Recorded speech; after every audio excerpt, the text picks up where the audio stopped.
আজলান কাজে বের হওয়ার আগে পই পই করে বলে দিয়ে গেছে, মেহবুব আইজানকে ভেজা অবস্থায় বেশিক্ষণ ফেলে রাখবে না। ওয়াশরুমে যাওয়ার আগে মাকে অথবা আইজাকে ডেকে নেবে। খাওয়ানোর পর ওকে কোলে নিয়ে বেশিক্ষণ দোল দেবে না, হাসাবে না। তিথি লক্ষ্মীটির মতো মাথা নেড়েছে। আজলান নিশ্চিন্তে কাজে গিয়েছে।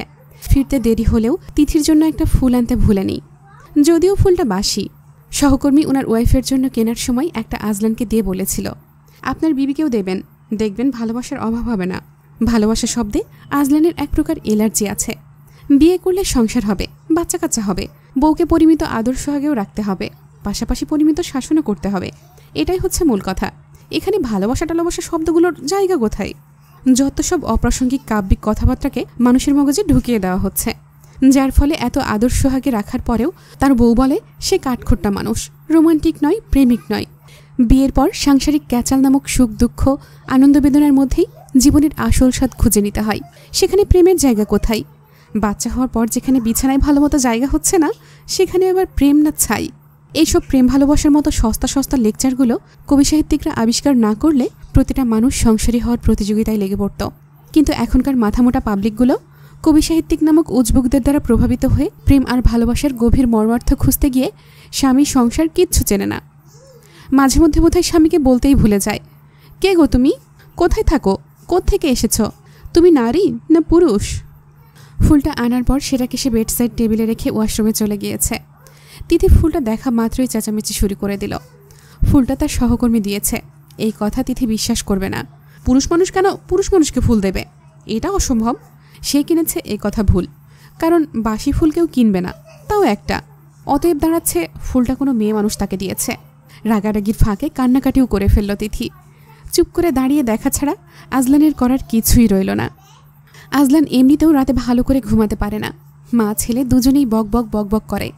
শ্বশুরের 22-23 বছরের বাচ্চাটা তার 2 মাস বয়সী বাচ্চাটার সাথে সারাক্ষণ বক বক তো রয়েছেই, সাথে সে কি হাসি, যেন তারা একে অপরের ভাষা বুঝে ফেলেছে। আজলান কানের উপর বালিশ চাপা দিয়েও ঘুমাতে পারে না।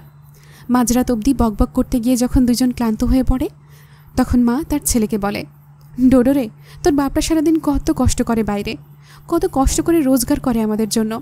তোর জন্য আমি তোর বাপের কাছেও ঘেঁষতে পারি না, একটু মাথাও টিপে দিতে পারি না। তোর মনে কি মায়া দয়া নেই ডোডো? আজলানের তখন রাগ হবে নাকি নিজের অদৃষ্টের পরিহাস ভেবে সে দুঃখ যাপন করবে, কিছুই ভেবে পায় না সে। সেদিন কাজে বেরোনোর সময় আজলান দেখে তিথি ঢুলু ঢুলু চোখ নিয়ে কোনো মতে উঠে বসেছে। সে যাওয়ার সময় একটু এগিয়ে দেওয়ার জন্য ঘরের বাইরে বের হয়। আজও তাই। আইজান তখন ঘুম। তার ঘুমন্ত মুখে কয়েকটা আদর দিয়ে আজলান বেরিয়ে যাওয়ার সময় যখন বলল, বাবুকে চোখে চোখে রাখবে, তিথি হাই তুলে বলে উঠল, ওই আমাকে চোখে চোখে রাখে, যাতে তোমার কাছে যেতে না পারি। আজলান বলল, ননসেন্স মহিলা। তিথি বলল, তোমার সাদা পায়জামায় হলুদ হলুদ যে রঙটা, আমি তরকারির ঝোল বলেছি, ওটা আসলে ডোডোর পটির রং ছিল। আমি ভাই বুঝি না কিছুই, ও খায় সাদা তরল জিনিস, পটি কেমনে হলুদ হয়? বেরোনোর সময় মাথা গরম করতে চায়নি আজলান, কিন্তু তিথির কথায় রাগ চেপে রাখতে পারেনি। বাহু চেপে ধরে বলল, পায়জামা ধুয়ে পরিষ্কার করে রাখবে, দাগটা না গেলে আমি তোমাকে সোজা বের করে দেব। তিথি বলল, আমি তো সেটাই চাই বস, একবার বের করে দেখো না, বাচ্চাকে ফিরার খাওয়াতে হাগুমতো পরিষ্কার করতে কি মজা, হাড়ে হাড়ে বুঝবা।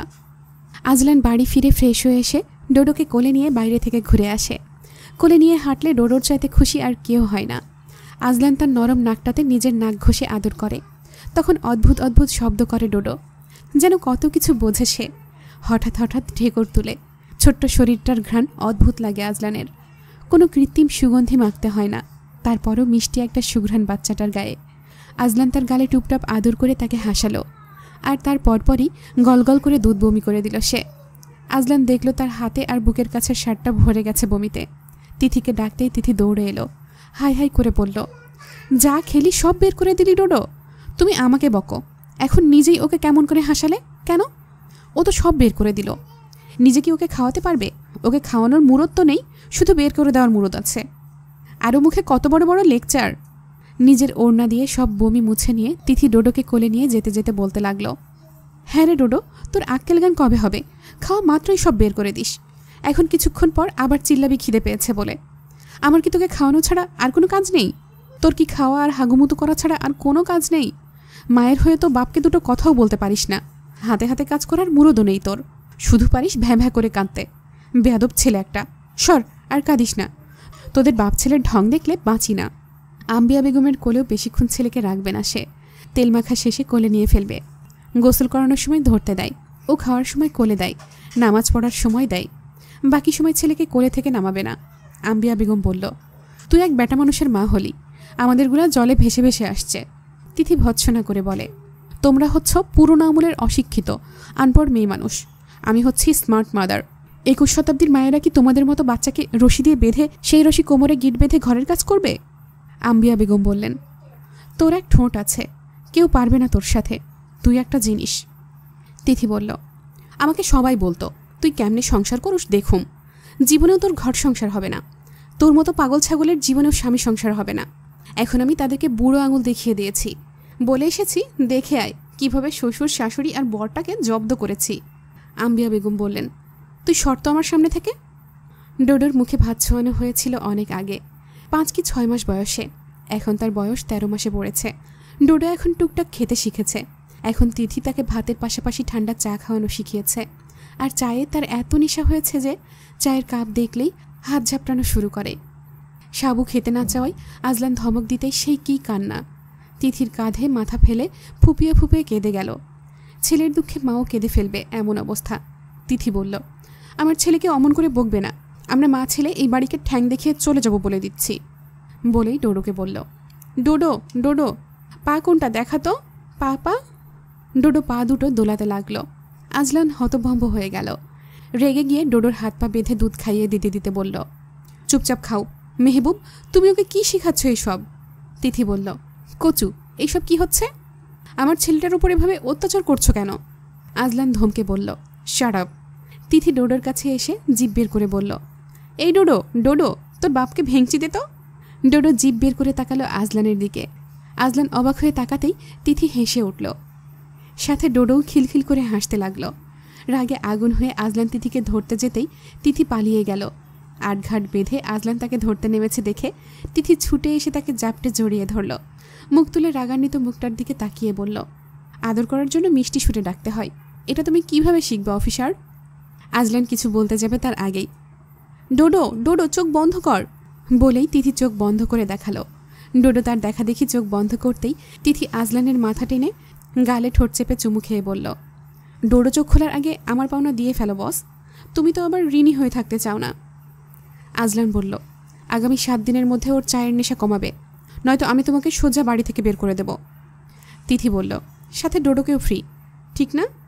জোরে বলো, ঠিক ঠিক। ডোডো ঘুম থেকে ওঠা মাত্রই কোলবালিশ ধরে উঠে বসেছে। তারপর হাত দিয়ে চোখ কচলাতে কচলাতে কেঁদে তার মাকে ডাকল। তিথি এসে তাকে কাঁদতে দেখে বলল, আমাকে জ্বালাতে উঠে বসেছে, তোর চোখে কি ঘুম নেই ডোডো? ডোডো হাত বাড়িয়ে দিল মায়ের দিকে কোলে নেওয়ার আবদার জানিয়ে। তিথি কোলবালিশ নিয়ে ফেললে ডোডো ঢলে পড়ে গেল বিছানায়। পড়ে যাওয়ায় কেঁদে উঠলে তিথি তাকে ভ্যাঁ ভ্যাঁ বলে উপহাস করল। মায়ের উপহাস করা দেখে রাগে দুঃখে জোরে জোরে কাঁদল ডোডো। আম্বিয়া বেগম দরজা ধাক্কা দিতে দিতে বলল, আমার নাতিটারে এত কাঁদাচ্ছিস কেন রে? তিথি বলল, ডোডো আরও জোরে কাঁদ, আজ তোর বাপ এলে বলবি তোমার বউ আমাকে মারছে, বলবি তো? তুই তো বোবা, বলবি কিভাবে? কান্না করায় ডোডোর চোখ লাল হয়ে গেছে। তিথি কোলে তুলে 2 গালে আদর করতে করতে বলল, ওলে ওলে বাবালে, তুই দেখছি আমার চাই তো কম ঢং জানিস না রে ডোডো। ছেলেকে আদর করতে করতে হাসতে লাগলো তিথি। বলল, আইজা চা আনো তোমার ছেলের জন্য, মগ ভরে চা আনবে। ডোডো এদিক ওদিক তাকালো। তিথি হেসে বলল, ওরে চালাক রে, তুই এমন চাখর কেমনে হলি রে ডোডো? তোকে চা খাওয়ানো যাবে না আর, আমি চা পাতা আর দুধ কিনতে গিয়েই তো ফকির হয়ে যাব। আমার জামাইয়ের টাকা পয়সার প্রতি আমার একটা দরদ আছে। ডোডো গা ঝাড়া মেরে মাকে হাঁটার জন্য ইঙ্গিত দিল। দরজার দিকে আঙুল দিয়ে দেখিয়ে দিল। তিথি বলল, পারবো না হাঁটতে, তুই আমাকে পেয়েছিসটা কি? আমার গায়ে ভীষণ জ্বর ডোডো, তোর কাপড় চোপড় ধুতে ধুতে আমি শেষ হয়ে যাচ্ছি, তুই আমাকে এত জ্বালাস কেন? ডোডো মায়ের মুখের দিকে তাকিয়ে রইল। তিথি তার নাকে টুপ করে আদর দিয়ে বলল, হা করে কি দেখছিস? তোর মা কালো তাই তো? ডোডো হাসল। তিথি বলল, ও মা আবার হাসে। ডোডো আজকাল কিছু কিছু শব্দ উচ্চারণ করে। তিথি ওর কথা শুনে হেসে গড়াগড়ি খায়। ডোডো ড্যাব ড্যাব করে মায়ের দিকে তখন চেয়ে থাকে। তিথির এই কয়েক মাস ডোডোকে নিয়েই সময় কেটেছে। আজলান বাড়িতে একদম সময় দিতে পারেনি। কাজের চাপে ঢাকা থেকে চট্টগ্রাম ফিরলেও তার পরের দিন আবার সদরে রওনা দিতে হয়েছে। তাদের মিশন শেষ হওয়ার পর হঠাৎ করে সে না জানিয়ে একদিন বাড়ি ফিরল। বাড়ি ফিরেই শুনতে পেল তিথির ভীষণ জ্বর। তাই ঘরে ওর ছেলেকে নিয়ে শুয়ে আছে। আয়জা বলল, বাবুও ঘুমিয়েছিল, তাই ওর মায়ের পাশেই শুয়ে দিয়ে এসেছি। আজলান ঘরের দরজার সামনে দাঁড়াতেই দরজার ফাঁক দিয়ে দেখতে পেল তিথি চোখ বুজে আছে। ডোডো উঠে বসেছে, মায়ের গায়ে হাত দিয়ে খামচে দিচ্ছে। কেন তার মা অমন করে শুয়ে আছে চোখ বুজে? এটাই তার প্রশ্ন। ওর খামচি খেয়ে তিথির ঘুম ছুটে গিয়েছিল, কিন্তু যদিও সে চোখ বুজে আছে। ডোডো ওর বুকে 2 হাতে খামচা দিতে দিতে বলল, আম্মা তুতু দো। তিথি ওর হাত সরিয়ে দিয়ে বলল, নেই, তোর বাপের কাছে যা, সারাক্ষণ শুধু খাই খাই করে, দেব না কিছু। ডোডোর ঠোঁট টানল, তারপর ধপাস করে মায়ের গায়ে উঠে মাথা ঠুকল। তিথি হাসতে হাসতে বলল, তোর মায়ের খুব জ্বর ডোডো, তার উপর মারছিস? ডোডো শাড়ির আঁচলের তলে মুখ ঢুকিয়ে দিল। তিথি হেসে উঠে তার গালে আলতো করে চড় দিল। ডোডো বসে 2 হাতে চোখ কসলাতে কসলাতে ফোপাতে লাগলো। তিথি বলল, আচ্ছা আচ্ছা, কান্না করে না। ডোডো বসা অবস্থায় মায়ের শাড়ির আঁচল মাথার উপর তুলে দিয়ে মুখে শব্দ করল, তিথি ঘুমিয়ে গেল। আজলান দরজা খুলে ঘরে ঢুকতেই ডোডো শাড়ির আঁচলের তলা থেকে বেরিয়ে এসে আজলানের দিকে ড্যাব ড্যাব করে তাকালো। হেসে আবারও মায়ের বুকে মুখ ঢুকিয়ে নিল। কিছুক্ষণ পর আবারও বেরিয়ে এলো। আজলান হাত ধুয়ে তার কাছে এসে বলল, মা ঘুম, আর আপনি খাওয়া দাওয়া করছেন? ডোডো তিথির গায়ের ওপর উঠে শুয়ে থাকলো, শাড়িটা মাথার উপর তুলে দিয়ে। আজলান সেখান থেকে টেনে কোলে নিয়ে বলল, মাকে জ্বালাচ্ছেন কেন? ডোডো কিছু একটা বলল। আজলান বলল, বাবা আপনার জন্য ঘোড়া এনেছে, দেখবেন। সুটকেস থেকে একটা কাঠের ঘোড়া বের করে দিল আজলান। রিমোট চেপে দিলে সেটা হুঙ্কার ছাড়ে, তারপর দৌড়ায়। আরেকবার চেপে দিলে সেটি পুনরায় ফিরে আসে। ঘোড়াটি পা তুলে হুঙ্কার তুলছে দেখে ডোডোর কি খুশি, চিল্লিয়ে উঠল হাততালি দিয়ে। তার খুশি দেখে আজলান তার গালে চেপে চেপে আদর করল। ডোডো খেলার ফাঁকে আবারও বিছানায় উঠে গেল। আবারও মায়ের বুকে মুখ আড়াল করে শাড়িটা মাথার ওপর টেনে দিল। কিছুক্ষণ পর তিথি আচমকা চেঁচিয়ে উঠল। আজলান ভড়কে গিয়েছে ওর চেঁচামেচি শুনে। তিথি ডোডোকে ঠাস করে মেরে বলল, অসভ্য ছেলে, তোর সব কয়টা দাঁত ফেলে দেব আমি। পরে আজলানকে দেখে সব ব্যথা বেদনা জ্বর ভুলে গিয়ে বলল, আমার জানাজায় আসতে এত তাড়াতাড়ি এসেছো কেন? আজলান ইউনিফর্ম চেঞ্জ করতে করতে বলল, তুমি তোমার ছেলেকে নিয়ে দিব্যি আছো। ডোডোর খাওয়া তখনও সম্পূর্ণ হয়নি। সে খেতে খেতে একবার মায়ের মুখের দিকে আর একবার বাবার মুখের দিকে তাকাচ্ছে। তিথি বলল, এই ছেলেকে আমি বেচে দেব, কেউ বাদর ছেলে কিনবে কিনা দেখিও তো। আজলান বলল, বাদর বানিয়েছে কে? আমি বানিয়েছি। আর কে? তিথি বলল, আচ্ছা আচ্ছা, তুমি গোসল করে এসো, আমি খেতে দিচ্ছি, এখন ঝগড়া করব না। আজলান ডোডোর দিকে চেয়ে বলল, আগে ওনার খাওয়া শেষ হোক। ডোডো, শেষে দাঁতের জোর দেখাতে ভুলো না কিন্তু। ডোডো কি বুঝলো কে জানে, বলে শব্দ করল। তিথি রেগে মেগে বলল, বাপের কথায় সায় দিচ্ছিস? আমি তোকে বেচে দেবো ডোডো, তোর মতো ছেলে আমার দরকার নেই। তোরা বাপ ছেলে দুটোই অত্যাচারী, আমি থাকবো না আর এই বাড়িতে। আজলান ফিরেছে দেখে আম্বিয়া বেগম নানান রকমের রান্নার আয়োজন করেছেন। আজলানের সাথে আয়জার বিয়ে নিয়ে কথা বলছিল আফতাব সাহেব। আজলান আপাতত কোনো মন্তব্য জানায়নি। আফতাব শেখ জানালো আগামীকাল আয়জাকে দেখতে আসবে পাত্রপক্ষ, সে যেন উপস্থিত থাকে। রাতে তিথি খাওয়া দাওয়া শেষ করতে পারেনি তেমন। বাড়িতে ডাক্তার এনেছিল আফতাব শেখ। ওষুধ খাওয়ার পর তিথির জ্বর আরও বেড়ে গিয়েছিল। ডোডো খাওয়া দাওয়ার পর একা একা খেলছে। খিদে না পাওয়া অবধি আর কান্না করবে না। আয়জা তাকে নিয়ে গিয়েছিল কোলে করে। ফুপির সাথে তার দারুণ ভাব। আম্বিয়া বেগমের চোখের মণি সে। এখন কথা বলা শিখেছে। সারাক্ষণ দাদা দাদা বলে চিল্লায়, বাবা ডাকতে বললে আব্বা বলে। সবাই তার কথা শুনে হেসে কুটি কুটি হয়। তিথি জ্বরে উল্টাপাল্টা বকছিল। আজলান ঘরের মেঝে মুছে ঘরটা গোছালো। সারা ঘরে ডোডোর কাপড় চোপড়, খেলনাপাতি, দোলনা ইত্যাদি মিলিয়ে হজবরল অবস্থা। সব গোছগাছ করতে করতে সে খেয়াল করলো তিথি মাথাটা পর্যন্ত তুলতে পারছে না। মাথাটা পানি দিয়ে ধুয়ে দিল সে, তারপর মুছে দিতে দিতে বলল, ইচ্ছে মতো পানিতে গা চুবিয়ে রেখেছিলে বাথটাবে, তাই না? তিথি বলল, তুমি এতদিন পরে এসেও আমাকে বকছো কেন গো? আজলান ধমকে বলল, আমার প্রশ্নের অ্যান্সার দাও মেহবুব। তিথি বলল, জ্বর তোমার হয় না? না হয় না। ডোডোরও যদি এমন হয়, বাচ্চাটার কি হবে তখন? তিথির মাথাটা তার বুকে ঠেকালো, বলল, আমার ডোডো অনেক শক্তিশালী, ওর বাহু তোমার চাইতেও মোটা হবে, বুঝেছ? ওর মায়ের বুকের দুধে কত ভিটামিন আছে জানো? আজলান বলল, ডাক্তার কি বলেছে? বলেছে আজ মরেও যেতে পারি। আজলান তাকে বুক থেকে সরিয়ে দিয়ে বলল, সবসময় ফালতু কথা বলবে না মেহবুব। ডোডোর কথা ভাবো একবার এসব বলার আগে, ফালতু মেয়ে মানুষ। তিথি বিছানায় ঢলে পড়ে বলল, ডোডোকে তুমি রেখো, আমি চলে যাব। আজলান বলল, আর একবার এইসব ফাউল কথাবার্তা বললে সোজা ঘাড় ধাক্কা দিয়ে বের করে দেব। তিথি হেসে বলল, ধুর বোকালোক, আমার বাপের বাড়িতে যাওয়ার কথা বলছি। আজলান বলল, এতদিন যাওনি কেন? এখন আমি চলে এসেছি, আর যেতে পারবে না। আইজা ডোডোকে নিয়ে এলো। সে মাকে খুঁজছে। আজলানকে দেখে কোলে ঝাঁপ দিয়ে বলল, আম্মা। আজলান বলল, ওই তো ওখানেই। ডোডো চোখ কসলাচ্ছে, তার মানে ঘুমাবে। আজলান পিঠে কাঁধে মাথা ফেলে হাত বুলিয়ে দিল। ডোডো কিছুক্ষণের মধ্যেই ঘুমিয়ে গেল। ডোডো ঘুমিয়ে যেতেই আজলান তাকে দোলনায় রেখে বলল, দেখি থার্মোমিটার দাও, জ্বর কতটুকু দেখতে হবে। তিথি থার্মোমিটার জিহ্বার নিচে দিল। আজলান জ্বর চেক করে দেখল 100। আয়জা বলছে ওর গায়ে 102 জ্বর ছিল। একটু কমেছে দেখে আজলান নিশ্চিত হলো। বিছানার বেডশিট আর বালিশের কাভার চেঞ্জ করার জন্য একটা চেয়ারে বসিয়ে দিল তিথিকে। তারপর বিছানো শেষে তিথিকে কোলে করে নিয়ে ওয়াশরুমে ঢুকিয়ে ব্রাশ করালো। তিথি তার গায়ে ঠেস দিয়ে দাঁড়িয়ে ব্রাশ করছিল। তারপর ফেস ওয়াশ দিয়ে মুখ ধুয়ে দিল। এলোমেলো চুলগুলোতে চিরুনি চালিয়ে বলল, অপরিচ্ছন্ন থাকলে রোগ জীবাণু আরও বেশি আক্রমণ করে মেহবুব। এখন বলো কেমন লাগছে? তিথি তার বুকে মাথা ফেলে বড় শ্বাস ফেলে বলল, খুব ভালো। তুমি এসেছো তাই আমি সুস্থ হয়ে গিয়েছি, কিন্তু দুর্বল লাগছে। তুমি না থাকলে আমি বোধহয় মরেই যাব। আজলান তাকে কোলে নিয়ে বিছানায় নিয়ে এলো। শুয়ে দিয়ে বলল, জ্বর ওঠানামা চেক করতে হবে। যদি কমে তো ভালো, না কমলে সোজা নিয়ে যাব চেম্বারে। তিথি বলল, ডোডোকে আমার পাশে দাও। আজলান ডোডোকে তার পাশে এনে দিল। ঘুমন্ত মুখটাতে আদর করে বলল, ওর মুখে আঁচড় কিসের? রাগ করে নিজের নখ দিয়ে নিজেই আঁচড় দিয়েছে। বাপের মতো হাড় বজ্জাত হয়েছে। এমনি কি বলি, এইটুকুনি বেটা, অথচ তার কত রাগ। তোর বাপের বউ গেছে কষ্ট করে, কিন্তু তোর বউ একদিনও থাকবে না, দেখিস। আমি ভালো শাশুড়ি হব। তুই তোর বাপের মতো হলে তোর বউকে দিনে দিনে দিয়ে আসবো ওর বাপের বাড়ি। আজলান বলল, চুপ, অযথা বকছো তুমি, ওর ঘুম ভেঙে যাবে। তিথি দেখল ও ঠোঁট ফুলিয়ে ঘুমাচ্ছে। ফোলা ঠোঁটে চুমু খেয়ে বলল, আমার সোনারে, ঘুমালে তোকে কত আদর লাগে। আজলান বলল, ননসেন্স, ওর ঠোঁটে চুমু দিতে বারণ করেছি মেহবুব, এসব ভালো না। তুমি যে দাও। কখন দিয়েছি? আমাকে দাওনি। আজলান দাঁত কিরমির করতেই তিথি বলল, নিজে দিলে দোষ নেই, আমি দিলেই দোষ। আমি আমার সোনাটাকে জড়িয়ে ধরে ঘুমাই। ছেলেকে জড়িয়ে ধরে ঘুমিয়ে গেল তিথি। আজলান ড্রিম লাইট জ্বালিয়ে দিয়ে ঘুমিয়ে পড়ল। মাঝরাতে তিথি ডোডোকে তার পাশে এনে আজলানের বুকে গুজে দিয়ে বলল, কতদিন পর এসেছ, আমাকে একটু জড়িয়েও ধরনি। আজলান গভীর ঘুমে আচ্ছন্ন। তিথি তার বুকে মুখ ঠেকিয়ে ঘুমিয়ে গেল। আজলান অনেকক্ষণ পর বলে উঠল, জ্বর কেমন তোমার? তিথি বলল, অনেক বেশি। আজলান তার কপাল চেক করল।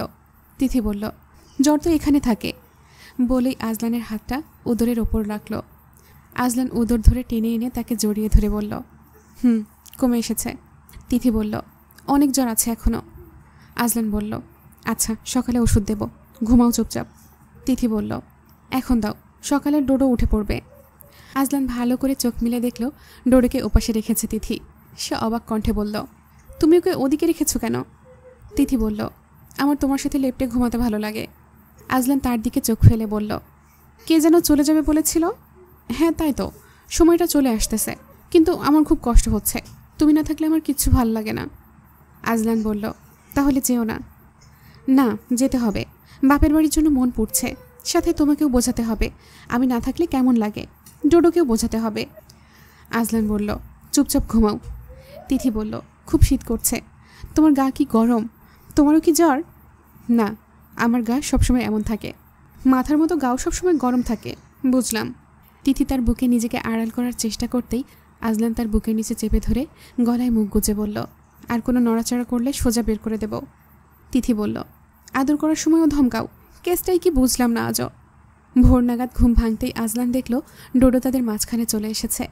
মাথাটা তিথির পেটের সাথে লেগে আছে, আর একটা পা আজলানের মুখের ওপর, আর একটা গলায়। আজলান আফসোসের সুরে বলল, সব আয়ত্ত করে নিয়েছে মায়ের কাছ থেকে। আইজাকে পাত্রপক্ষ দেখতে এসেছিল। পাত্র এনজিওতে চাকরি করে। আফতাব শেখের সাথে বেশ কথাবার্তা চলছিল পাত্রের বাবা, চাচা আর মামার। পাত্রও এসেছে। পাত্রের মায়ের সাথে বসে আছে সে। আজলানকে কয়েকবার ডেকে পাঠিয়েছে আফতাব শেখ। তিথি এসে তাকে বলেছে, কিন্তু সে এমনভাবে সেজেগুজে রেডি হচ্ছে যেন আয়জাকে নয়, তাকেই দেখতে এসেছে। তিথি মহা বিরক্ত। একটা মেরুন রঙের শাড়ি পরেছে। আজলান তাকে চোরা চোখে দেখে বলল, ওদের সামনে যাবা না। তিথি তার কথা শুনে ভ্রু কুচকালো। বলল, কেন? আমাকে পছন্দ করে নেবে বলে? আজলান ধমকে বলল, সবসময় মুখের ওপর কথা বলার অভ্যাসটা কমাও, নইলে। তিথি বলল, বের করে দেবে? তাই তো, এইটা ছাড়া তুমি আর পারোইটা বাকি। আজলান আর কিছু বলল না। তিথি মুখ ঝামটা মেরে চলে গেল। ডোডো তার দাদা ভাইয়ের কোলে বসে আছে, রিমোট নিয়ে খেলা করছে।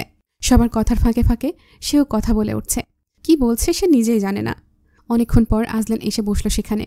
সবাই তাকে দেখে দাঁড়িয়ে হাতে হাত মিলিয়ে কুশলাদি বিনিময় করছে। আজলান বসতে বসতে দেখল পাত্রের গায়ের শার্ট কুচকানো, বরাবর নাকের মাথা চুলকাচ্ছে। যে পারফিউমটা ইউজ করেছে সেটার গন্ধ কড়া, দাড়ি নেই, ঠোঁটের উপর একগুচ্ছ গোঁফ রাখা, তাও তৎকালীন রাজা বাদশাদের মতো করে রাখা। আফতাব শেখ বললেন, আমার 2 মেয়ে 1 ছেলে। মেয়ে 2টা ছোট, ছেলেটা বড়। 1 মেয়ের বিয়ে দিয়েছি। মেয়ের বর ইনকাম ট্যাক্স অফিসার, আর ও র্যাবে জয়েন করেছে 2 বছর হলো। আইজা সবার ছোট, আমার বড় আদরের মেয়ে। আজলানকে চুপ থাকতে দেখে আফতাব শেখ বললেন, ইনি হচ্ছেন ছেলের বাবা, ইনি মামা, আর ইনি ছোট চাচা, আর ইনি হলেন মা। আজলান ছেলের মায়ের উদ্দেশ্যে বলল, আপনি আমার বোনকে একা দেখে আসতে পারেন, ও সবার সামনে আসবে না। পাত্রপক্ষ শুরুতেই বুঝে গিয়েছিল ভাইটা গোয়ার টাইপের হবে, কথাবার্তায় অহংকার ঝরে। তারা একেবারে সিটিয়ে গেছে। আজলানের কথায় অপমানিত বোধ করল তারা। আফতাব শেখ হেসে বললেন, আইজাকে একটু ডাকো, দেখা দিয়ে চলে যাক। আজলান বলল, আমি কি বলেছি তা বোধহয় শুনতে পাননি। আফতাব শেখ ছেলের ওপর ক্ষুব্ধ হলেন, কিন্তু তা চেপে মলিন হেসে পাত্রের মায়ের উদ্দেশ্যে বললেন, আপনি দেখে আসতে পারেন, আমরা কথাবার্তা এগোই। রমলা চাচি এসে পাত্রর মাকে নিয়ে গেল। সবাই কথা এগুলো। আজলান চুপচাপ বসে শুনল। আইজা কাঁদতে কাঁদতে শাড়ি পরছিল। আম্বিয়া বেগম জ্বর মেরেছিল সকালে। মা মেয়ের মধ্যে তিথি তখন নাক গলায়নি। আম্বিয়া বেগম ওকে কাঁদতে দেখে বললেন, বিয়ে কি এখন হয়ে যাচ্ছে? আজব, তোর ভাই যেখানে দাঁড়িয়ে বিয়ে দেবে সেখানে তোরা তো কান্না কিসের? আইজার কান্না তবুও থামার নয়। তাকে তিথি শাড়ি পরিয়ে দিয়েছে। শাড়ি পরিয়ে দেওয়ার সময় আইজা বারংবার তার চোখ মুছে যাচ্ছিল। এখন তাও একটু কান্না থেমেছে। পাত্রের মা এসে তাকে খুঁটিয়ে খুঁটিয়ে দেখল। তিথিকে বলল, আপনি ওর ভাইয়ের বউ? জি। পাত্রের মা তাকেও দেখল ভালো করে। আম্বিয়া বেগম বললেন, আমার মেয়ে লাখে একটা, কোনো দোষ ত্রুটি খুঁজে পাবেন না। আদরে আদরে মানুষ হয়েছে, তাই কাজবাজ একটু কম পারে, কিন্তু শিখিয়ে দিলে সব শিখে নেবে। পাত্রের মায়ের সাথে আম্বিয়া বেগম অনেকক্ষণ কথাবার্তা বলল। পাত্রের মা বেরিয়ে যেতেই আইজা শাড়ি খুলে ছুঁড়ে মারল, করব না আমি বিয়ে, আমাকে কোরবানির বকরি পেয়েছ সবাই মিলে। শাড়িটা বিছানায় ছুঁড়ে মেরে বসে কাঁদতে লাগল সে। তিথি তার কান্নার পেছনের আসল রহস্য জানে, কিন্তু মুখ খোলার সুযোগ নেই। যদি সে মুখ খোলে তাহলে আজ আর আইজার রক্ষা নেই, সাথে তারও। আইজা বলল, ভাইয়াকে বলো আমি বিয়ে শাদী করব না এখন। তিথি বলল, না বাপু, পারবো না, আমার বরের সাথে সম্পর্ক একটু ঠিকঠাক হয়েছে, এখন কোনো ঝামেলাই নেই আমি।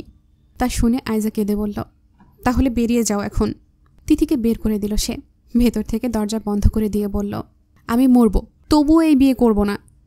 তিথি দরজায় ঠোকা দিয়ে বলল, আরে বাবা, আমার কি করার আছে?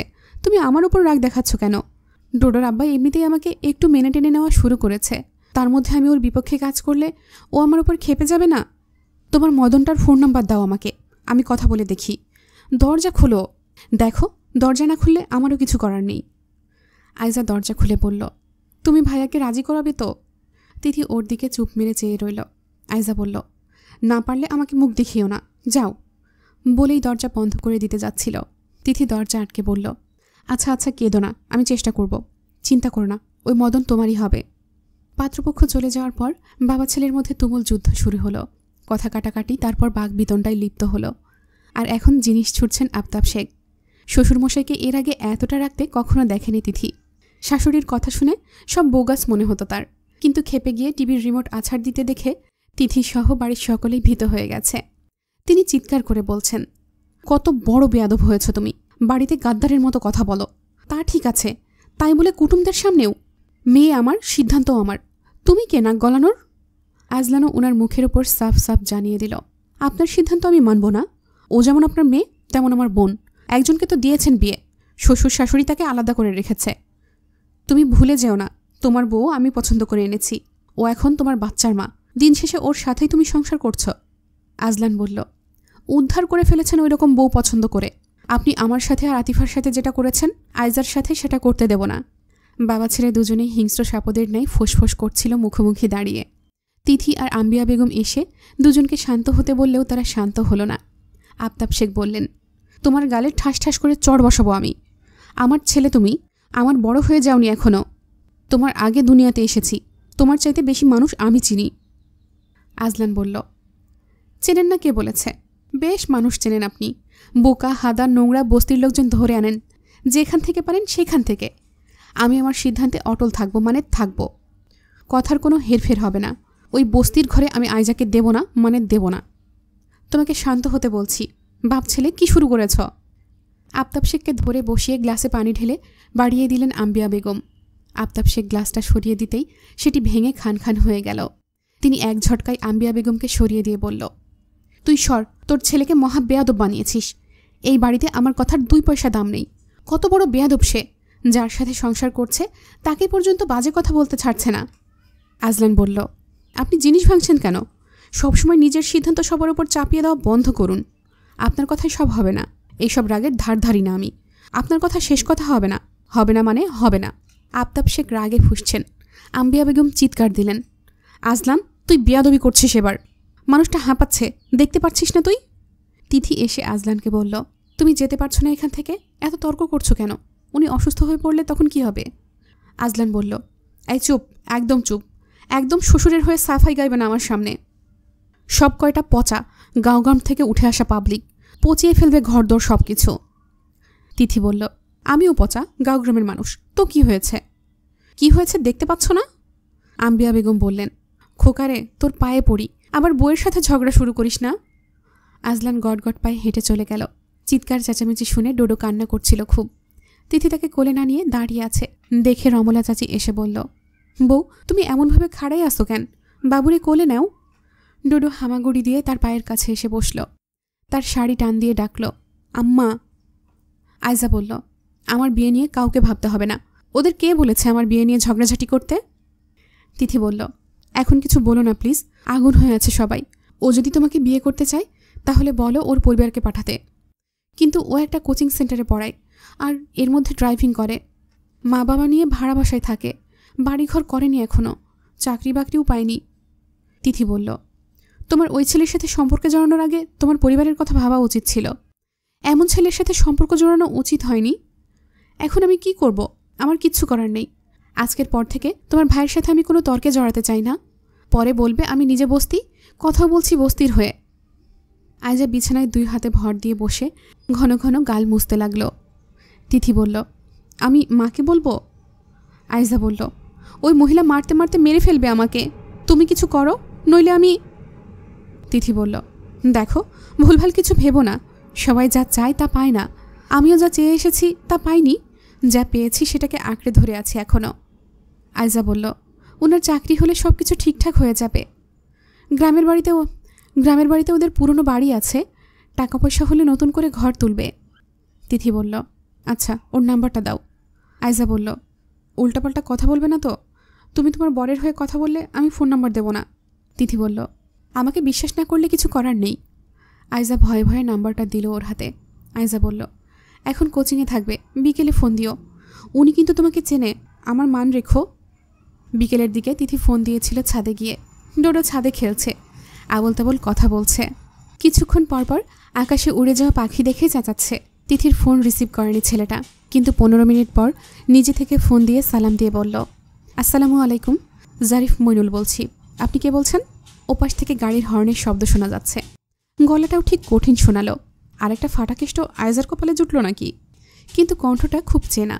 তিথি বলল, মইন ভাইয়া। ওপাশ থেকে কণ্ঠস্বরটা বলে উঠল, আরে তিথি ভাবি আপনি? তিথির গলা থেকে আর কোনো শব্দ আসছিল না।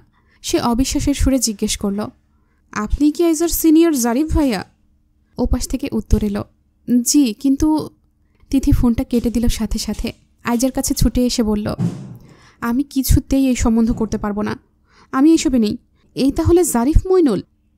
আয়জা বলল, এভাবে বলো না, তুমি তো তাকে চেনো। তিথি নিজেকে ছাড়িয়ে নিয়ে বলল, তোমার ভাইও চেনে, তাকে গিয়ে বলো আমি নেই এইসবে। শেষমেশ বাড়ির ড্রাইভারকে।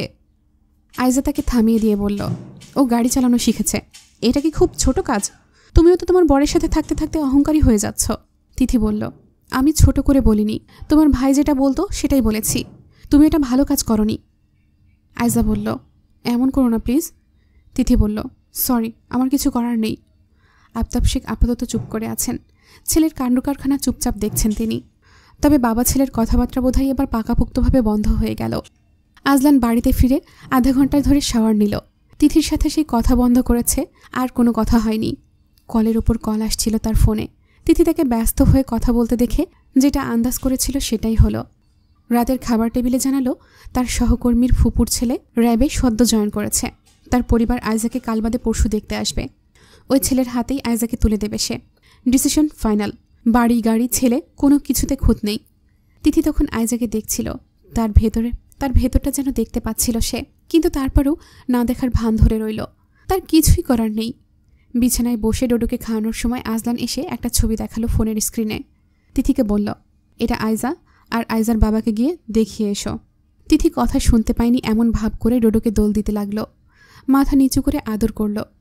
ডোডো বাবার গলা শুনে খাওয়ার ফাঁকে চোখ গোল করে চাইল। বাবার বাড়িয়ে দেওয়া ফোনটা কেড়ে নিয়ে মেঝেতে ফেলে দিয়ে মায়ের বুকে গুজে গিয়ে বলল, আম্মান তুতু। তিথি বিড়বিড় করল, খাওয়ার সময় ডিস্টার্ব করলে এমনই করবি। আজলান মা ছেলের দিকে খ্যাপাটে দৃষ্টিতে চেয়ে রইল। ছবিটা দেখার পর আম্বিয়া বেগম বললেন, এবার দেখ, ছেলেটা দেখতে ভালো, এটাই তো চাস তুই। আয়জা অন্যদিকে মুখ ঘুরিয়ে রাখল।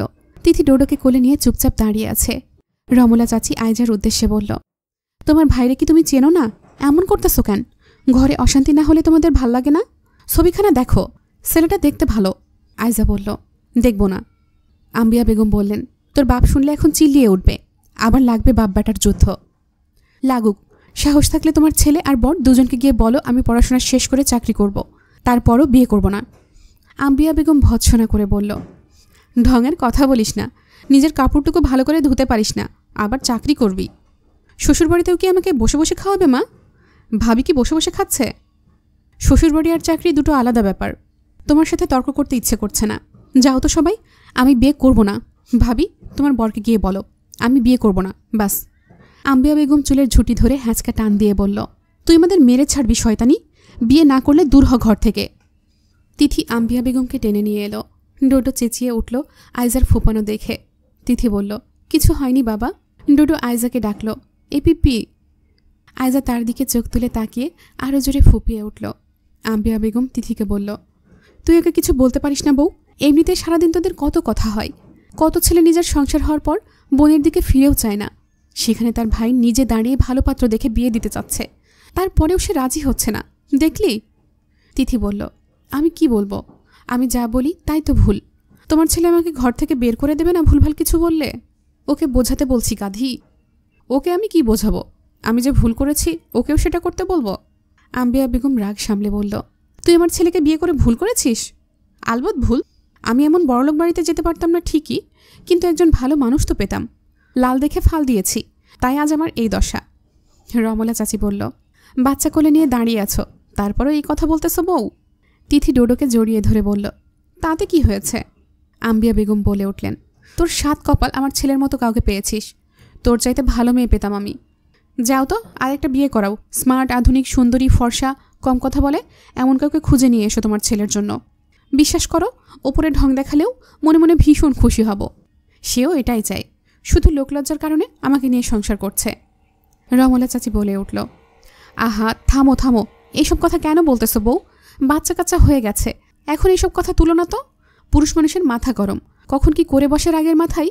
তিথি অবাক কণ্ঠে বলল, কি বলছো চাচি? রাগের মাথায় বিয়ে করে নেবে বলছো? করুক, করলেও সেই স্মার্ট মেয়ে আধুনিকা হবে না, আমার চাইতে বোকা গাধা হবে। আমি যে ভুল করেছি সেটা একটা শিক্ষিত মেয়ে করবে না, অশিক্ষিত মূর্খরাই করবে। ডোডো মায়ের মুখের দিকে তাকিয়ে রইল ড্যাব ড্যাব করে। আম্বিয়া বেগম রাগের মাথায় আয়জাকে মারধর শুরু করল। চুল ধরে গালে চড় মারতে মারতে বলল, তুই আমার সংসারে আগুন লাগিয়ে দিয়েছিস, তোকে আমি আজ মেরেই ফেলবো। তোর মতো মেয়ের দরকার নেই আমার, এত মানুষ মরে, তুই মরিস না কেন? আয়জার চিৎকারে ডোডো ভয় পেয়ে কাঁদা শুরু করে দিল। আজলান ওয়াশরুম থেকে বেরিয়েছিল সবে। মাথা মুছতে মুছতে আয়জার কান্নার শব্দ আসতেই দ্রুত পদে হেঁটে বেরিয়ে এলো। আয়জার ঘরে এসে দেখল আয়জাকে এক নাগাড়ে মেরে যাচ্ছে আম্বিয়া বেগম। রমলা চাচি চেষ্টা করেও থামাতে পারছে না। তিথি ডোডোকে নিয়ে দাঁড়িয়ে আছে, তার চোখ মুখ অবিশ্বাস্য রকমের স্বাভাবিক, শুধু ডোডো কাঁদছে। সে ছুটে এসে আয়জাকে ছাড়িয়ে নিয়ে আম্বিয়া বেগমকে বলল, পাগল হয়ে গেছো? কি সমস্যা? বাড়িটাকে মাছের বাজার বানিয়ে ফেলেছ সবাই মিলে। আয়জা ভাইকে জাপটে জড়িয়ে ধরে কেঁদে দিল। আফতাব শেখ দরজার কাছে এসে দাঁড়িয়েছেন। উপহাস করে বললেন, খেলা জমে উঠেছে, চলুক, চলতে থাকুক, আমি ঘরে বসে শুনতে থাকি, চালিয়ে যাও সবাই মিলে। আম্বিয়া বেগমের দিকে খ্যাপাটে দৃষ্টি নিক্ষেপ করে চলে গেলেন তিনি। তিথিও বেরিয়ে গেল ডোডোকে দোল দিতে দিতে। আম্বিয়া বেগম হাঁপাতে লাগলেন। রমলা চাচি ওনাকে ধরে খাটে বসালেন। পানির গ্লাস এনে পানি খাইয়ে দিয়ে বেরিয়ে গেল ঘর থেকে। আজলান আয়জাকে বলল, কান্না বন্ধ কর। ডোডো তালি দিতে দিতে বলল, তা তা তা তা। তিথি তার কাণ্ড দেখে বলল, তোর মনে এত ফুর্তি থেকে এলো? ডোডো হাসল। তিথি তার গালে টুপটাপ আদর বসিয়ে বলল, গাড়িতে বসে খেলা করো কেমন? আমি তোমার ফুপিকে ভাতটা খাইয়ে দিয়ে আসি, নইলে আজ না খেয়েই ঘুমাবে। ডোডো মায়ের যাওয়া দেখল। কিছুক্ষণ পর ঠোঁট টেনে কাঁদা শুরু করলো। আজলান এসে দেখল তিথি নেই। ডোডো এক নাগাড়ে কেঁদে যাচ্ছে। সে ডোডোকে কোলে নিয়ে চেঁচিয়ে বলল, ছেলেটাকে এইভাবে ফেলে রেখে গেছো কেন? ননসেন্স। এই মেহবুব! তিথি তার ডাকাটাকি শুনে দৌড়ে এলো। বলল, আইজাকে খাওয়াতে গিয়েছিলাম। আই ডোডো। হাত বাড়িয়ে দিল সে। ডোডো বাবার গলা ধরে মায়ের দিকে চেয়ে থাকলো। আজলান দিল না। বলল, আমি একটা জরুরি কথা বলছি, মন দিয়ে শোনো। ওকে বলো কাউকে আগে থেকে পছন্দ করলে তার নাম অবধি ভুলে যেতে। ওর হাবভাব দেখে স্পষ্ট যে ও ভার্সিটিতে কোনো বন্ধু জুটিয়েছে। তিথি বলল, থাকলেও সমস্যা কোথায়? তোমাকে যেটা বলেছি সেটা গিয়ে বলো। কাল ওকে দেখতে আসবে, তুমি ওকে সাজিয়ে গুছিয়ে রাখবে। ওরা ভদ্র পরিবারের মানুষ। ও যদি উল্টাপাল্টা কিছু ভেবে রাখে তা মাথা থেকে ঝেড়ে ফেলতে বলো। ওদের সামনে যেন কোনো সিক্রেট না হয়। তিথি বলল, ও বিয়ে করতে চাইছে না, তুমি ওকে কেন জোর করছো? আইনের লোক হয়ে এটা জানো না একজন প্রাপ্তবয়স্ক মেয়ের নিজের ইচ্ছেই বিয়ের সিদ্ধান্ত নেওয়ার অধিকার আছে? অধিকার? My foot! এই বয়সে ভালো মন্দর কী বোঝে ও? এইসব জাস্ট আবেগ বই আর কিছু না। ভালো থাকার জন্য টাকার দরকার, আর সামাজিক অবস্থান বংশগৌরব। ভালোবাসা আবেগ জুলোই যাক। তিথি বলল, তোমার পিঙ্কিটাও টাকা দেখে আরেক মদনের সাথে পালিয়ে গিয়েছিল নাকি? আজলান ঘর ফাটিয়ে হুঙ্কার ছেড়ে খপ করে হাত ধরে ঘর থেকে বের করে দিল তিথিকে। মুখের ওপর দরজা বন্ধ করে দিল। তিথি দরজায় চাপড়াতে চাপড়াতে বলল, টাকা টাকা টাকা! এই টাকাটা তোমার ঘাড় বাঁকা করে দিয়েছে। তোমাকে আমি ঘেন্না করি। যতটুকু সম্মান আছে ওইটুকু ডোডোর বাপ বলে, নইলে তখনই চলে যেতাম। ওইটুকু যখন থাকবে না তখন তুমি আমাকে আটকে রাখতে পারবে না। আজলান বলল, জাস্ট অফ ব্লাডি ইডিয়েট। তিথি বলল, সভ্য দেখে কাউকে নিয়ে এসো, সে তোমার টাকার গন্ধ শুকে চুপ করে থাকবে। আজলান খানিকক্ষণ চোখ বুজে দাঁড়িয়ে রইল। তিথি চলে যেতেই ডোডোর পরনের কাপড় চোপড় পাল্টে দিয়ে গা মুছে বেবি পাউডার মাখিয়ে দিল। দুই গালে আদর করে নতুন কাপড় চোপড় পরিয়ে হাত পা টেনে দিতে দিতে বলল, কাঁদবে না আইজান? ডোডো ঠোঁট টেনে কান্নার সুর তুলে বলল, আম্মা। আজলান ওর হাতের আঙুল টেনে তাতে চুমু দিয়ে বলল, ওই ননসেন্স মহিলার কাছে যাওয়ার দরকার নেই। আজলান ব্যস্ত ভঙ্গিতে সদর দরজার দিকে এগোতে এগোতে ফোনের ওপাশের জনকে বলে গেল, দ্রুত গাড়ি নিয়ে বের হও, ওনাদের শ্যামবাজার থেকে গাড়িতে তুলব। হ্যাঁ, দ্রুত যাও, সোজা বাড়ি নিয়ে আসবে। এখানে আগে আসেনি কখনো, আমার নাম বললে হয়ে যাবে। ওকে, সমস্যা হলে আমাকে জানাও। রমলা চাচি টি টেবিলটা সাজাচ্ছে। ডোডো তার গাড়িতে বসে আছে চুপচাপ, গাড়ির রিমোটটা নিয়ে খেলছে। আজলান ওকে সাদা টি শার্ট পরিয়ে দিয়েছে গোসল করিয়ে, বেবি লোশনও মাখিয়েছে। হঠাৎ কপালের একপাশে কালো টিপ দেখে চেঁচিয়ে উঠতেই আম্বিয়া বেগম ছুটে এসে বলল, নজর পড়বে তাই দিয়েছি খোকা, রাগ করিস না এটা নিয়ে। আজলান বলল, এসবে নজর কাটে তোমাকে কে বলেছে? এক্ষুনি তোলো। আম্বিয়া বেগম ডোডোকে কোলে নিয়ে চলে গেলেন। আজলান আইজার ঘরের পাশ দিয়ে হেঁটে যাবার সময় তিথিকে আর আইজাকে দেখল। আইজাকে শাড়ি পরিয়ে সাজিয়ে গুছিয়ে চুল বাঁধছে তিথি। ফোন কল আসায় আজলান ব্যস্ত ভঙ্গিতে হেঁটে চলে গেল। আতিফা এসেছে ওর ছেলে মেয়েকে নিয়ে। ওরা ডোডোকে নিয়ে ব্যস্ত হয়ে পড়েছে। ডোডো তাদেরকে পেয়ে গলা ফাটিয়ে চিৎকার করে করে খেলছে। তিথি আইজাকে রেডি করিয়ে মেহমানদের অপেক্ষায় ঘুরঘুর করছে। আর ড্রয়িং রুমে সামির, আভিরা আর ডোডো খেলা করছে। ডোডো মাকে দেখা মাত্রই ফোকলা হেসে হাত দুটো মাথার উপর তুলে ডাকল, আম্মা তুতু। তিথি হাত দেখিয়ে বলল, মাইট দেব। ডোডো কান্নার সুর তুলে হাত বাড়িয়ে ডাকল। তিথি হেসে বলল, যাব না। দরজার কলিং বেল বেজে উঠতেই তিথি মাথায় শাড়ির আঁচল তুলে দৌড়ে গেল। দরজা খুলতেই দেখল জারিফ দাঁড়িয়ে, এক হাতে অনেকগুলো মিষ্টি আর সন্দেশের কার্টুন, অন্য হাতে মিষ্টি দইয়ের হাঁড়ি। তিথি বলল, আপনি? পাত্রপক্ষ এসেছে? আম্বিয়া বেগম এসে বলল, এই ছেলে তুমি এতদিন পর এলে? এতদিন কই ছিলে? আমার MBA ফাইনাল পরীক্ষা চলছিল আন্টি। তোমার আম্মা আব্বা কেমন আছে? ভালো আছে। মেহমান চলে এসেছে? জারিফ উত্তর দিল, হ্যাঁ, স্যারের সাথে আসছে। আজলান মেহমানদের নিয়ে বাড়িতে প্রবেশ করা মাত্রই আম্বিয়া বেগম এবং আফতাব শেখের সাথে পরিচয় করিয়ে দিল। জারিফকে এক কোনায় দাঁড়িয়ে ডোডোকে কোলে নিয়ে আদর করতে দেখে বলল, মঈন, তুমি আজ আমাদের সাথে রাতে খাবে। আজ কোনো কথা শুনতে চাই না। কিন্তু স্যার। কোনো কিন্তু না। ডোডো জারিফকে বলল, তুতু। আজলান চলে যাচ্ছিল। ডোডোর কথা শুনে থেমে গিয়ে ফিরে চাইল। বলল, বাবু কি বলছে? জারিফ বলল, বুঝতে পারছি না স্যার। আজলান ডেকে কোলে নিয়ে গালে আদর করে বলল, কি চাই বাবা? ডোডো বলল, আম্মান, তুতু। আজলান দাঁত কিড়মির করে বলল, বোকা মহিলা, সাজগোজের খপ্পরে বাচ্চাকে খাওয়াতেই ভুলে গেছে। তিথির কাছে নিয়ে যাওয়ার পর সে দেখল তিথি সন্দেশ খাচ্ছে। আজলান বলল, ওর খিদে পেয়েছে, খেতে দাও। তিথি ডোডোর মুখে সন্দেশ ভেঙে পুড়ে দিয়ে বলল, অসম্ভব, শাড়িতে পিন করেছি, এখন ওকে খাওয়াতে গেলে অনেক সমস্যা। আজলান শক্ত গলায় বলল, ওর খিদে পেয়েছে মেহবুব, শেষবার খাইয়েছ কখন? তিথি ডোডোকে কোলে নিয়ে বলল, মনে নেই। বলে ডোডোর গালে আলতো করে চড় দিতে দিতে বলল, এই বেয়াদব ছেলে, তোর খিদে লাগলে আমাকে বলবি, তোর বাপকে বলিস কেন? তোর বাপের তুতুর গোডাউন আছে? হ্যাঁ, আর বলবি তোর বাপকে। মিষ্টি খাবি ডোডো? সন্দেশ খাবি? দুধ পাউরুটি খাবি নাকি আঙুর খাবি? আচ্ছা, দই খাবি? ডোডো মায়ের মুখের দিকে তাকিয়ে আছে। তিথি তার দিকে চোখ রেখে আদুরে ঠোঁট দুটোর ওপর চুমু দিয়ে বলল, চাইয়া থাকোস কেন, কি কবি ক? ডোডো ঠোঁট লম্বা করে বলল, তুতু। তিথি কপালে চড় মারতে মারতে বলল, ওরে জ্বালা রে জ্বালা। ডোডো কপালে হাত রেখে মায়ের দিকে চেয়ে রইল। তিথি তার কাণ্ড দেখে হাসতে হাসতে বলল, তোর কিসের এত দুঃখ যে কপালে হাত দিচ্ছিস? তুতু খাওয়া আর হাগুমুতু ছাড়া আর কোনো কাজ আছে তোর? ডোডো গলা টেনে দুঃখের সাথে ডাকল, আম্মা। তিথি বলল, মাকে কি করে পটাতে হয় ভালো করে শিখে গিয়েছিস তুই। আয়জাকে তার ঘরে দেখতে এলো বরের মা, ভাবি আর বোন। আয়জার সাথে অনেক কথাবার্তা বলার পর তিথির সাথেও বলল। তারপর আম্বিয়া বেগম আর আতিফার সাথে কথায় ব্যস্ত হয়ে পড়ল। তিথি সেই ফাঁকে আয়জাকে বলল, তুমি ওই মদনটাকে পছন্দ করো? ওই মদন দেখো ভ্যাবলার মতো দাঁড়িয়ে আছে। জারিফকে দেখিয়ে দিল তিথি। আয়জা তাকে দেখার সাথে সাথে জারিফও চোখ তুলে তাকালো। চোখ সরিয়ে নিতেই তিথি বলল, মা গো মা, কেমন চোখ সরিয়ে নিল? এ তো উল্টো তোমার উপর রাগ দেখাচ্ছে ননদিনী। তুমি ওকে বলনি তোমাকে আজকে পাত্রপক্ষ দেখতে আসছে? আয়জা গলায় জোর দিয়ে বলল, না। আবেশ শালায়, এই জন্যই তো মেজাজ হট। এই দেখি ফাটা কেষ্টর চাইতে কোনো দিক দিয়ে কম না। থাকবে, এই কালাবিলাইয়ের চাইতে ধলাবিলাই ভালো। তাকে তুমি বিয়ে করে নাও। আমিও একটা কালাবিলাইকে ছেড়ে ধলাবিলাইকে বিয়ে করেছি। বর্তমানে আমি এক বাচ্চার মা, মোটামুটি ভালোই আছি। টাকা পয়সা, ধন দৌলত আর মহব্বতের অভাব নাই। তুমিও করে ফেলো। ডোডো বলল, না না না। তিথি বড় বড় চোখ পাকিয়ে বলল, তুই না বলছিস কেন? তুই কি বুঝিস? ফুপির পক্ষ নিচ্ছিস? তুই দাঁড়িয়ে দিবি বিয়ে। কথা বলতে পারিস না ভালো করে, আবার প্রতিবাদ করছিস? ব্যাঙের বাচ্চা ব্যাঙ। ডোডো হাতের তালু দিয়ে ঠাস করে মারল তিথির নাকে। তিথি বলল, দিলি তো নাকটা চ্যাপটা করে। ডোডো ঝুঁকে এসে তার নাকটাতে গাল বসিয়ে কামড়ে দিতে চাইল। তিথি তাকে সরিয়ে দিতে গিয়ে হাসতে হাসতে বলল, তোর বাপ নাক কাটা বউয়ের সাথে একদিনও সংসার করবে না রে ডোডো। তিথি হাসার ফাঁকে দেখল আয়জা কাঁদছে। সে হাসা থামিয়ে দিল।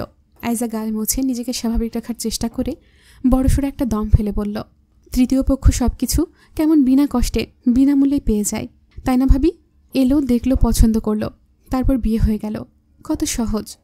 তিথি বলল, এত কিছু বুঝি না। থার্ড পার্সনের সাথে তোমার ভাই সংসার করছে, এক বাচ্চার বাপ হয়েছে, তো কোনো কিছুই কি আটকে আছে? আয়জা বলল, নেই বলছ? তোমাদের মধ্যকার এত ঝামেলা, মনোমালিন্য, এত এত অমিলের মধ্যেও মানিয়ে নেওয়ার চেষ্টা, প্রতিনিয়ত দুজনের কাছ থেকে দুজন ছিটকে পড়তে পড়তে আবারও সংসার নামক কেন্দ্রবিন্দুতে এসে থমকে যাওয়া। তুমি বলো না তোমরা আটকে নেই? তিথি জবাব দিতে পারল না। আয়জা বলল, দিন শেষে না তুমি সুখী না ভাইয়া, তোমরা জাস্ট মানিয়ে চলছ, আর কিচ্ছু না। তিথি ডোডোকে শক্ত করে জড়িয়ে ধরে রাখল। চাও পাওয়ার হিসেবে সবসময় সবার প্রাপ্তির খাতাটা কি আসলেই পরিপূর্ণ থাকে? আয়জাকে পাত্রপক্ষের পছন্দ হয়েছে, পাত্রকে আম্বিয়া বেগম আর আজলানের পছন্দ হয়েছে। আফতাব সে কোনো মতামত জানাননি। তিথিরও মনে হলো ছেলেটা মন্দ না, বিয়েটা হয়ে যাওয়াই ভালো। স্যারের সামনে দাঁড়িয়ে দুটো কথা বলার সাহস বোধহয় জারিফের এই জীবনেও হবে না। আজলান এক বসাই কথা পাকাপাকি করে নিল, দিন তারিখ দেনা পাওনা সব কিছুর হিসেব। আয়জা দেখল কেনা বেচার বাজারে তার দাম নেহাতি কম না। তিথিকে সব ব্যাপারে খাপছাড়া দেখে তার রাগ হলো। তাকে আশা দেখিয়ে এখন চুপ করে আছে, সবকিছু হালকাভাবে নিয়েছে। আসলে ব্যথা যার, সে ছাড়া বাকিদের কাছে তা একটা বিরাগের গল্প, তাই ভাবি তাকে বোঝার চেষ্টা করছে না। তিথি ডোডোকে ভাত খাওয়ানোর চেষ্টা করছিল। রাত 9টায় ডোডোর ভাত খাওয়ানোর সময়। আজলান সময় ঠিক করে দিয়েছে, ঠিক সময়ে ভাত না খাওয়ালে এসে চেঁচামেচি জুড়ে দেবে। তিথির আজকাল এসব ভালো লাগছে না। আয়জা সেখানে এসে বলল, তুমি কিছু বলবে না ভাইয়াকে? ভাইয়ার সব কথায় সায় দিয়ে যাচ্ছ দেখলাম, তোমাকেও কবজা করে নিয়েছে নিজের দলে। তিথি বলল, অনেক চেষ্টা করেছি কাল, ও অনেক খুশি তোমার বিয়ে নিয়ে। আমি অশান্তি চাই না, তাই কিছু বলিনি। বিয়েটা করে ফেলো প্লিজ, পরে যখন তুমি সুখী হবে না তখন তোমার পরিবারের সবাই অশান্তিতে ভুগবে। জারিফ ভাইয়ার কোনো চাকরি নেই এখন, তোমার ভাই ওর হাতে তোমাকে তুলে দেবে কেন? আয়জা বলল, তুমি চেষ্টা করেছ আদৌ? তিথি বলল, বিশ্বাস না হলে তুমি গিয়ে বলো, আমাকে কেন ঝুঁকিতে ফেলছ? আমি ভাইয়াকে এইসব কথা কি করে বলবো? নিজের ভাইকেই জমের মতো ভয় পাও, আবার আমাকে ঠেলে দিচ্ছ সেই জমের কাছে। এমনিতেই দিনরাত আমার ভুল ধরতে ধরতে কাহিল, সেখানে এইসবে জড়ালে আমাকে এক কাপড়ে বাড়ি ছাড়তে হবে। আইজা বলল, আমি বললে আমাকেও বাড়ি থেকে বের করে দেবে, নয়তো ওনাকে ডেকে এনে অপমান করবে। তুমি তো ভাইয়াকে চেনো, সে মধ্যবিত্ত হতে পারে, কিন্তু আত্মসম্মান আছে। তিথি বলল, আমি কোনো প্রকার সাহায্য করতে পারবো না ননদিনী, তাই আমার আশা ছাড়ো। আইজা 2 হাতে মুখ ঢেকে বসে পড়ল। ডোডো হামাগুড়ি দিয়ে তার পিঠের ওপর উঠে মাথা ফেলে ডাকল, এ পিপি, ফুপির মাথা খারাপ, এখন কথা বলবে না, নে খাওয়া শেষ কর ডোডো, অনেক কাজ পড়ে আছে। আইজা বেরিয়ে গেল রাগ করে। ডোডো আর খেতে চাইল না। তিথি পানি খাইয়ে দিয়ে গাল মুছে দিল, দোল দিয়ে বলল, এবার চুপচাপ ঘুমিয়ে পড়ছো না, মায়ের অনেক কাজ। ডোডো 2 পাশে মাথা নাড়ল। তিথি বলল, ঘুমাবি না? ডোডো তার দিকে চেয়ে রইল। তিথি টাপুস টুপুস আদর করে বলল, তাহলে চল, বাসনকোসন ধুয়ে দিবি মাকে। ডোডো 2 পাশে মাথা নাড়ল। তিথি বলল, তাও করবি না? তাহলে বসে বসে পড়াশোনা কর। বলেই ড্রয়ার থেকে তার জন্য আনা বই বের করে দিল তিথি। বইটা আজলান এনেছেন ডোডোর জন্য। তিথি ডোডোকে বিছানায় বসিয়ে বইয়ের পাতা উল্টে দিয়ে ডোডোর আঙুল টেনে নিয়ে ছবিতে আঙুল টিপে টিপে বলল, এই দেখ গরু, এটা ছাগল, এটা বানর, আর এটা সাপ।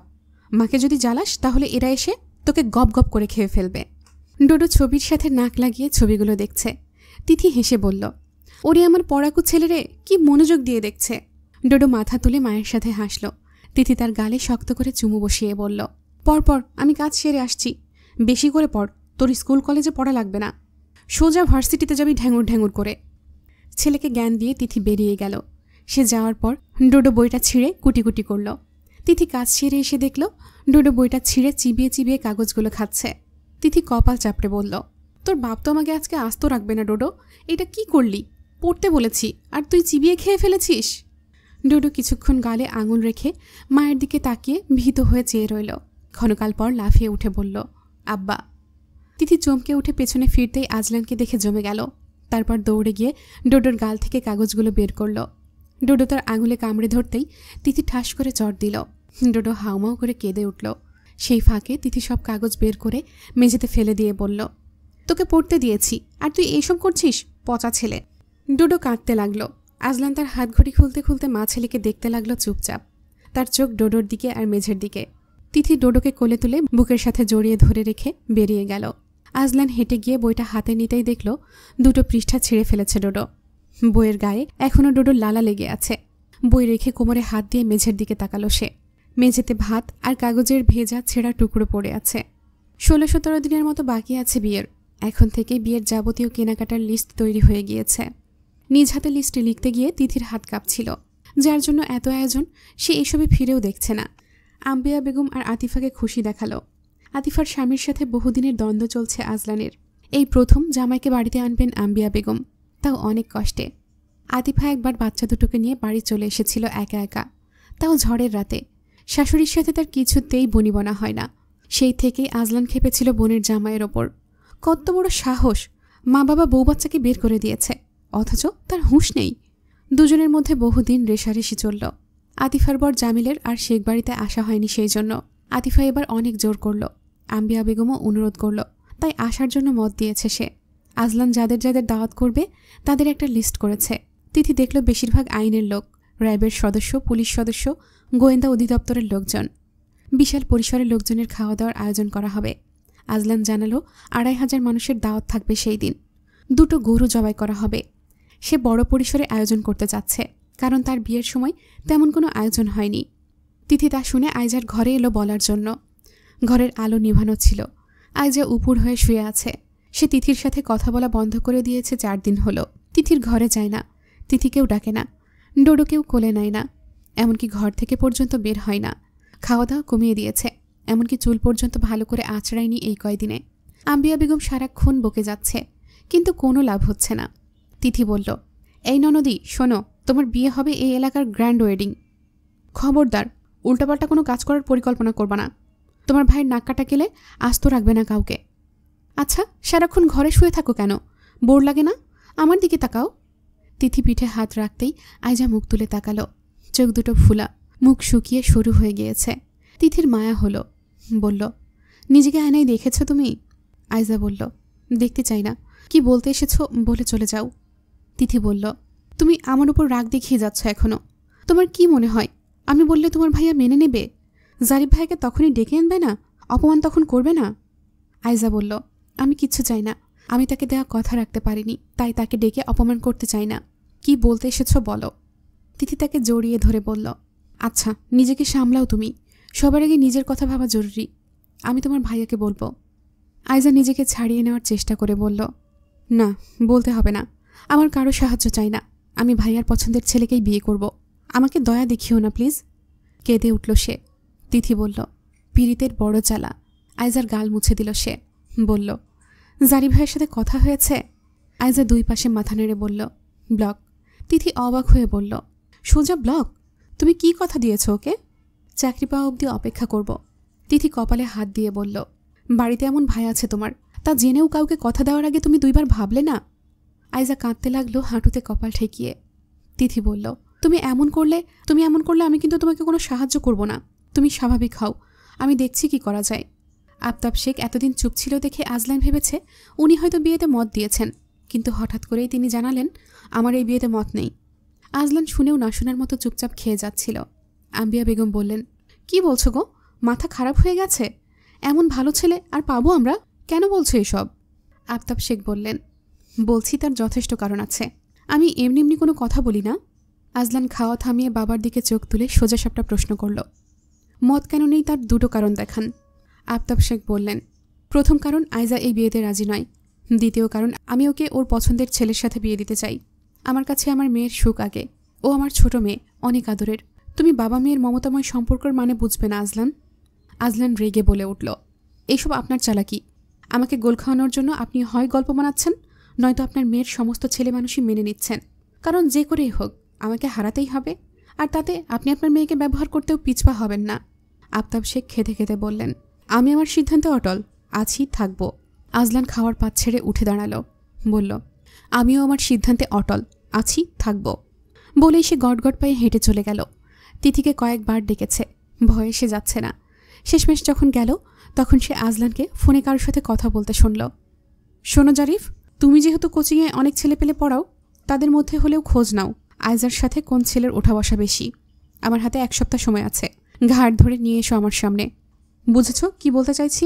তোমার উপর আমার বিশ্বাস আছে, তুমি পারবে। You are the great. তোমার অবজারভেশন পাওয়ারের কথা আমি জানি। তদন্ত বিভাগে তোমার জায়গা আমি নিজেই করে দেব।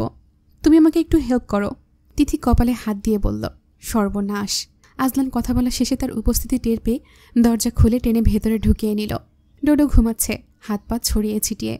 বাবার গায়ের ওপরে ওঠে খানিকক্ষণ বক্সিং খেলার চেষ্টা করেছে, তারপর ক্লান্ত হয়ে এখন ঘুম। তিথিকে ঘরে ঢুকিয়ে এনে আজলান তার হাত ছেড়ে দিল। বলল, কাল থেকে আফতাব শেখকে নজরে নজরে রাখবে। কখন কি করছে সব। জারিফকে বলেছি খোঁজ নিতে, এমন কেউ থাকলে ও খুঁজে বের করবে। তুমি চেষ্টা করো আইজার কাছ থেকে কিছু জানতে। তিথি বলল, আচ্ছা যদি ওইরকম কেউ থাকে, আইজাকে পছন্দ করে, তো তখন তুমি কি করবে?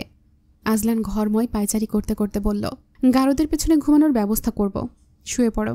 তিথি তাকে পেছন থেকে জড়িয়ে ধরে বলল, ছেলেটা যদি তিথিকে ভালোবাসে, পুলিশের ডান্ডার বাড়ি খেয়ে ভালোবাসা বেরিয়ে যাবে। তিথি বলল, শ্বশুরমশাই তোমার সাথে পারবেন না, চিন্তা করো না। আজলান তার হাত দুটো থেকে নিজেকে ছাড়িয়ে নিয়ে সন্দিগ্ধ কণ্ঠে বলল, আজ তোমার ঘৃণা কোথায় গেল? তিথি বলল, সবসময়ই ঘৃণা করি না। আজলান বলল, ঘৃণাটাকে বাঁচিয়ে রাখো। তোমার মতো মেয়েরা এটাকেই সম্বল করে বাঁচে। যাও ঘুমিয়ে পড়ো। আর হ্যাঁ, কাল ডোডোর গায়ের ওপর পা তুলে দিয়েছিলে, বি কেয়ারফুল। আরেকবার যদি দেখি সোজা মেঝেতে নামিয়ে দেব। রাতে ঘটনার পুনরাবৃত্তি ঘটল। আজলান তাকে পাটি বিছিয়ে মেঝেতে নামিয়ে দিল। বলল, তোমার জায়গা এখানে। তিথি তাকে জাপটে জড়িয়ে ধরে তার ওপর শুয়ে থেকে বলল, বউ যেখানে তোমার জায়গাও সেখানে। আজলান বলল, ডোডো ওখানে একা। তিথি বলল, ও বড় হোক, ওর জন্য একটা বউ নিয়ে আসবো, শিক্ষিত, পরিষ্কার, ফর্সা, লম্বা। বকবক করতে করতে তিথি ঘুমিয়ে গেল ওর বুকের ওপর।